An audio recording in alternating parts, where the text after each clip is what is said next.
మొట్టమొదటిగా మనం చెప్పుకోవాల్సిన అంశం ఏంటంటే లులు ఈజ్ బ్యాక్. ఎస్, విశాఖపట్నానికి మళ్ళీ లులు వచ్చింది. అసలు కూటమి ప్రభుత్వం మళ్ళీ రావడంతో లులు వాళ్లతో పాటుగానే వెనక్కి వచ్చేసింది.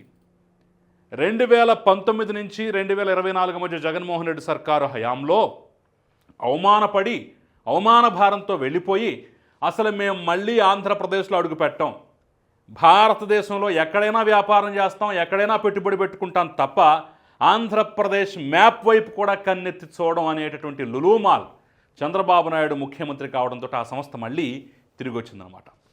ఈసారి కేవలం విశాఖపట్నానికే కాకుండా అటు అమరావతి, తిరుపతిలో కూడా మేము మా సంస్థలను ఎస్టాబ్లిష్ చేస్తామని చెప్పేసి గతంలోనే చెప్పింది. ఇప్పుడు తాజాగా ప్రోగ్రెస్ ఏంటయ్యా అంటే లులు మాల్కి మరొక్కసారి విశాఖపట్నంలో స్థలాన్ని కేటాయిస్తూ ఆంధ్రప్రదేశ్ ప్రభుత్వం నిర్ణయం తీసుకుంది. ఎస్, 13.43 ఎకరాల స్థలాన్ని కేటాయించేసినట్టే సూత్రప్రాయ అంగీకారాన్ని కూడా తెలిపేసింది.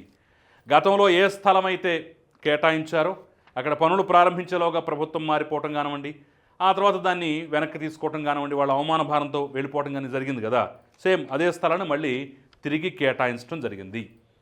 మిగతా అనుమతులు కూడా చాలా సత్వరం ఇస్తామని చెప్పేసి కూడా చాలా కీలకమైనటువంటి హామీ కూడా ఇచ్చారు. ఈసారి లులు ఎక్కడికి పోవడానికి వీల్లేదు. ఈ 5 ఏళ్లు గడిచే సమయానికి అక్కడ అంతర్జాతీయ స్థాయి ప్రమాణాలతో పెద్ద పెద్ద షాపింగ్ మాల్స్, అదేవిధంగా కన్వెన్షన్ సెంటర్స్, అదేవిధంగా 5 స్టార్ హోటల్స్ కూడా రాబోతున్నాయి లులు ఆధ్వర్యంలో. ఇది ఖచ్చితంగా పాజిటివ్ అంశమే. హేనపక్షంగా చూసుకున్న కొన్ని వేల మందికి ఉద్యోగాలు రాబోతున్నాయి విశాఖ వేదికగా. మరి ఇది ఫీల్ గుడ్ ఫ్యాక్టరే కదా, మంచి అంశమే కదా. అసలు వెళ్ళిపోయింది మీ వైపు చూడడం, ఈ దేశంలో ఎక్కడైనా పెట్టుబడి పెట్టుకుంటా కానీ ఆంధ్రప్రదేశ్ మ్యాప్ను కూడా మేము పరిగణలోకి తీసుకోమనేటటువంటి సంస్థ మళ్ళీ వచ్చింది. మళ్ళీ అదే స్థాయిలో పెట్టుబడులు.